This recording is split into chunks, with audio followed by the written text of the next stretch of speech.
With its new sequel coming up on Amazon Prime, let's talk about Coming to America with Eddie Murphy.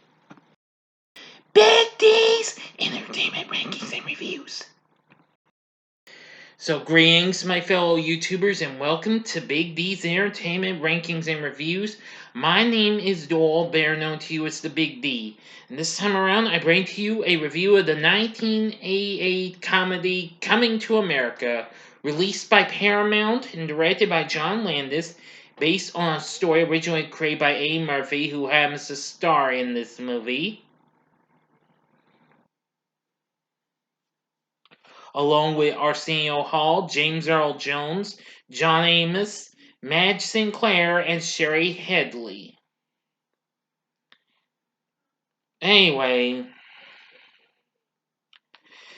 this, I'm going to say, I've seen this about maybe a couple times and just more recently on Prime, because with its new sequel coming, number 2, to America, now, well, which is on Prime now, considering it was to be released in theaters. Well, you know the story. Anyway, the story's about the crown prince of the fictional African nation Zamunda, who travels to the U.S. in hopes of finding a woman he can actually marry. Anyway, in the wealthy African nation Zamunda, Crown Prince Akeem Jafar grows weary of his pampered lifestyle on his 21st birthday and wishes to do more for himself. When its parents, King Jaffe and Queen Alian, sorry, hard to pronounce, present him with an arranged bride-to-be, Akeem takes action. Seeking an independent woman who loves him for himself and not his social status, Akeem and his best friend, personal aide, sorry, it's hard. I'm sorry I mispronounced it, sorry. Travel to the New York City borough of Queens and rent a squalid tenement in the neighborhood of Long Island City under the guise of poor foreign students. Beginning their search for Akeem's bride, they end up being invited by some locals to a rally that is raising money for the inner city. During the rally, Akeem encounters Lisa McDowell, who possesses all the qualities he is looking for, and upon his insistence, he and Seme get entry-level jobs working at the fast food joint called McDowell's, a McDonald's knockoff, owned by Lisa's father, Cleo McDowell, who is a widower.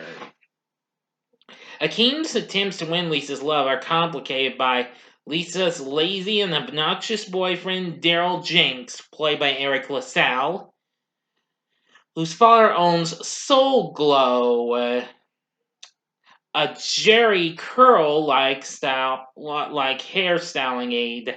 Excuse me. After Daryl announces their engagement without Lisa's consent to their families, she starts dating Akeem, who claims that he comes from a family of poor goat herders. Meanwhile, although Akeem thrives on hard work and learning how commoners live, Semi is not comfortable with living in such meager conditions. After a dinner date with Lisa story, when Semi furnishes their apartment with a hot tub and other luxuries, Akeem confiscates his money and donates it to 2 homeless men. So Semi wires a telegraph to King Jaffe for more money, prompting the Joffers to travel to Queens and expose his identity as a prince. Now, okay, procedure. Go to the description box below and fast forward to the time below to avoid the ending spoilers. If you've seen the movie, continue after the 5 seconds. Here we go.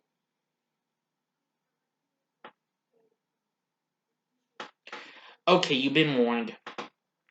Now, Cleo, initially disapproving of Akeem, as he did not want to see his daughter with a poor man, becomes ecstatic when he discovers that Akeem is actually an extremely wealthy prince after being introduced to the Joffers.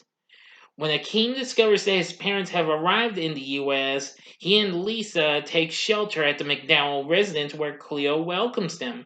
But after Cleo's bond with Akeem is ruined by Daryl's unexpected arrival, Lisa later becomes angry and confused that Akeem lied to her about his identity.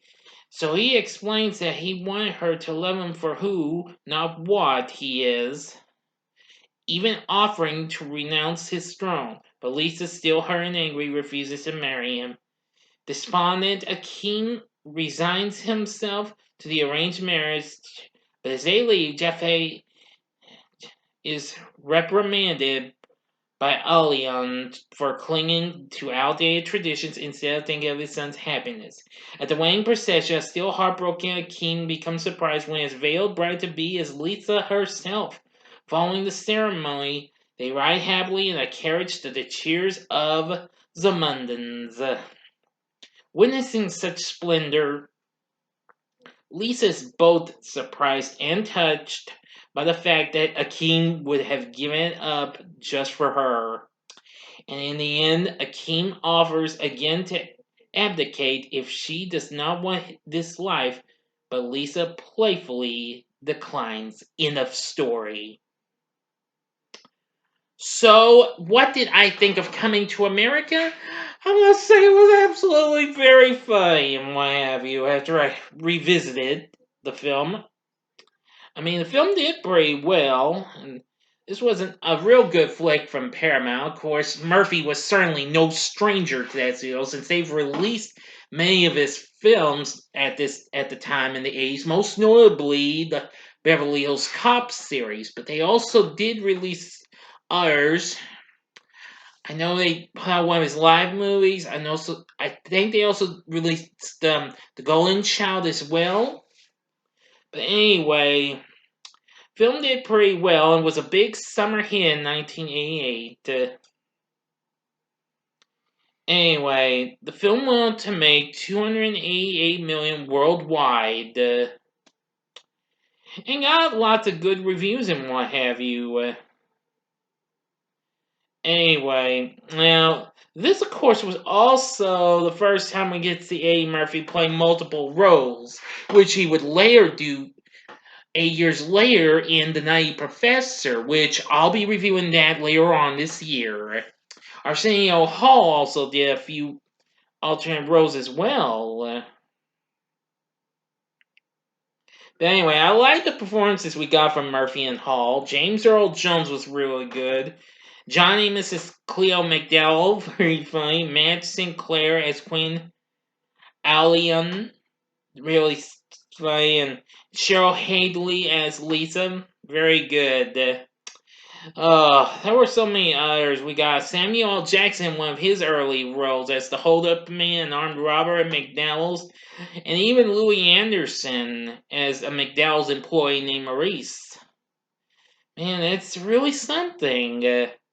Anyway, this was pretty funny. It was just a blast. It had so much comical humor you could expect, especially from Eddie Murphy himself. This probably will rank as one of my favorite flicks of his, alongside Beverly Hills Cop, The Nutty Professor, and, well, maybe a few others. But anyway, it was really good, and I liked the story and what have you. And also, to my surprise, I found out that this film was actually choreographed by Paula Abdul, who the following year would release her album called Forever Your Girl. But anyway, Nile Rodgers did the music for the film, and I thought that was pretty good. I actually liked the theme song to the movie, which was done by the group known as The System. That was pretty good. What you hear at the closing credits. So, with all sorts of good stuff, would I recommend Coming to America? Hell yeah! This is a good movie, and I think it's a very fun-filled movie. So you gotta check it out if you haven't seen it yet. So, what are your thoughts on Coming to America? Please tell me in the comment section below. If you like this video, click the like button below. Subscribe to my channel as well and be a part of the Big D Nation. And join me next time when I bring to you a spoiler-free review of Coming to Number 2 America.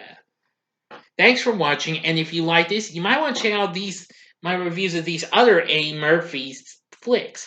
In the upper left-hand corner is my review of Shrek, where he voiced the donkey next to Mike Myers' Shrek, which of course is celebrating its 20th anniversary this year. Or go to the upper right-hand corner for my review of Daddy Daycare, one of Murphy's most underrated flicks, but still a good movie, though. Very funny. Well, factually underrated. But anyway, or if you just want to take a break from that, go to the bottom left-hand corner and see what I consider to be a precursor to a movie A did years later called Vampire in Brooklyn in the form of the blaxploitation 70s flick Blackula. And in the bottom right-hand corner is the button you can click to subscribe. If you like rankings and reviews on movies, TV, music, video games, etc., then I'm your guy. Thanks for watching. Until next time, I'm the Big D saying, see ya.